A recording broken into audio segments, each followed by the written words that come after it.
बिस्मिल्लाहिर्रहमानिर्रहीम। अस्सलामु अलैकुम दोस्तों, कामयाब और खुशगवार ज़िंदगी गुजारने के असूलों में 12वां और आखिरी असूल है मुसलमानों की परेशानियां दूर करना। दुनिया में दुखों और परेशानियों से निजात पाने के लिए 12वां असूल ये है कि आप अपने मुसलमान भाइयों की परेशानियां दूर करने में इनकी मदद करें। अल्लाह ताला आपकी परेशानियां दूर करेगा और आपको खुशहाली और सआदतमंदी नसीब करेगा। रसूलुल्लाह सल्लल्लाहु अलैहि वसल्लम का इरशाद गिरामी है, जो शख्स ये चाहता हो कि इसकी दुआ कबूल की जाए और इसकी परेशानी दूर की जाए तो वो तंग दस्त की परेशानी को दूर करे।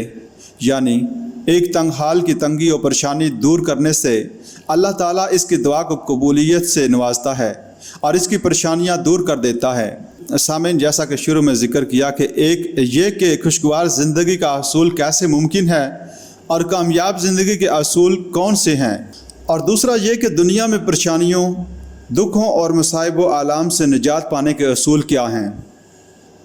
अल्लाह ताला से दुआ है कि वो हम सब को कामयाब और खुशगवार ज़िंदगी नसीब करे, ईमान व अमल और सलामती दे और हमें तमाम परेशानियों, दुखों और सदमों से महफूज रखे।